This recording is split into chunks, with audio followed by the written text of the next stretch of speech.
Bismillahirrahmanirrahim. Alhamdulillahirabbil alamin.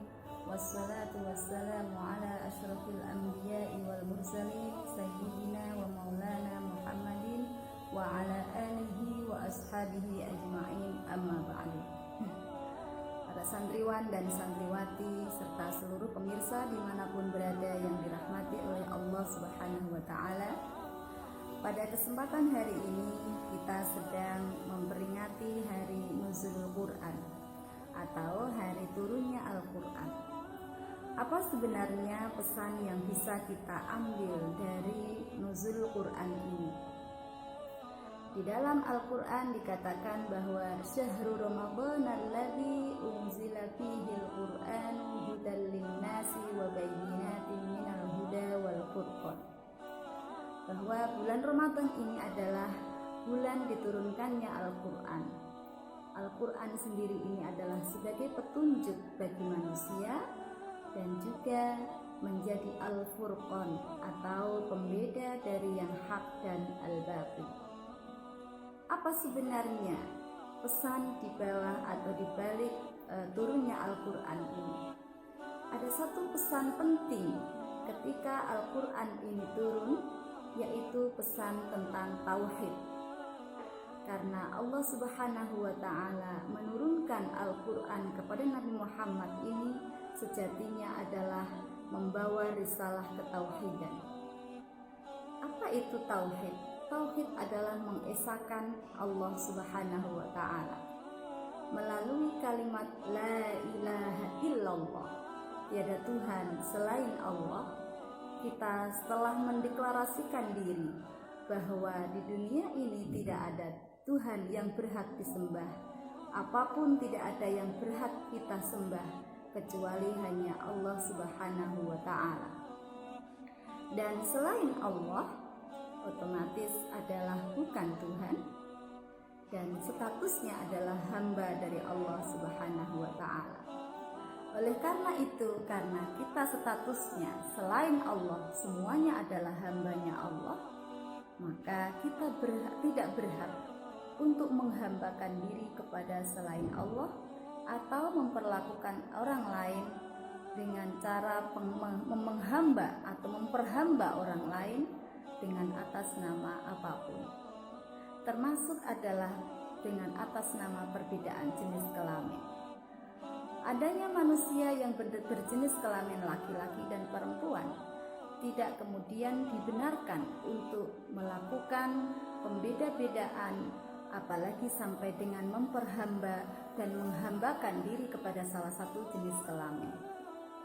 Perbedaan jenis kelamin ini bukan ditujukan untuk saling memperlakukan secara tidak adil, karena Allah dalam salah satu firman-Nya menegaskan bahwa inna khalaqnakum min dzakarin wa untha wa ja'alnakum syu'uban wa qabaila lita'arafu inna akramakum 'indallahi atqakum, bahwa sesungguhnya telah aku ciptakan kalian terdiri dari laki-laki dan perempuan bukan untuk apa-apa tapi untuk saling mengenal.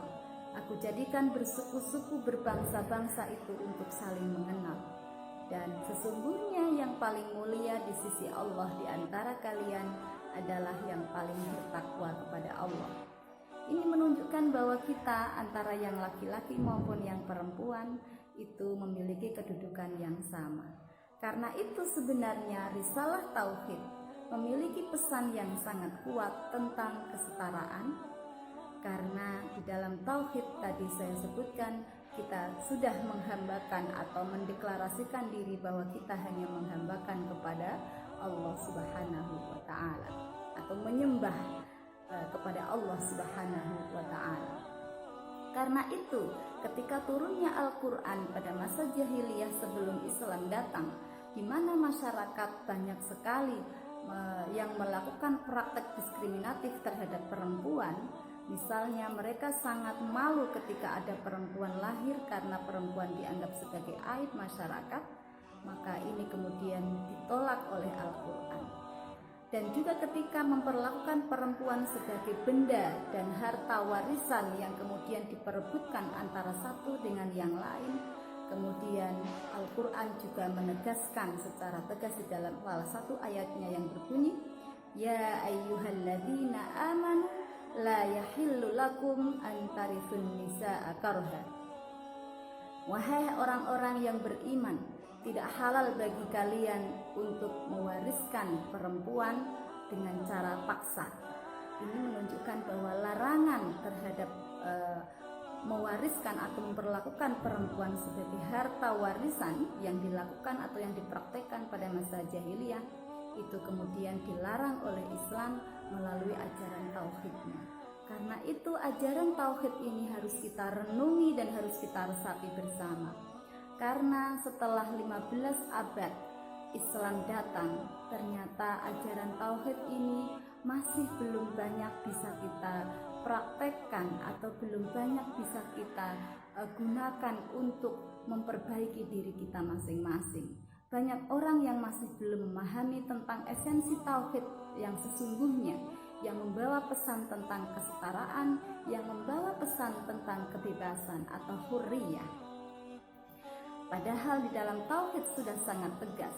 Al-Quran menegaskan kita tidak boleh memperlakukan laki-laki dan perempuan tidak adil karena perbedaan jenis kelamin. Tidak boleh membeda-bedakan antara laki-laki dan perempuan berdasarkan jenis kelamin ini, karena sebenarnya kita ini esensinya adalah sama-sama makhluknya Allah Subhanahu wa Ta'ala.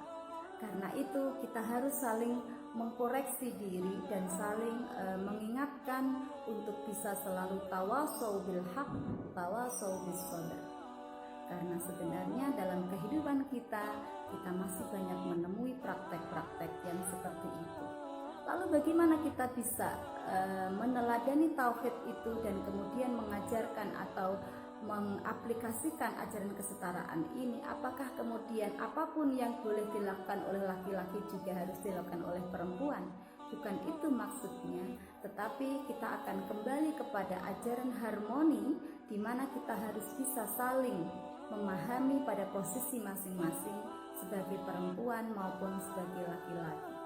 Bahwa perempuan dan laki-laki secara kodrati adalah berbeda, itu harus kita akui, tetapi perbedaan ini tidak boleh melahirkan praktek yang membeda-bedakan yang kemudian bisa melahirkan ketidakadilan di dalam kehidupan kita sehari-hari.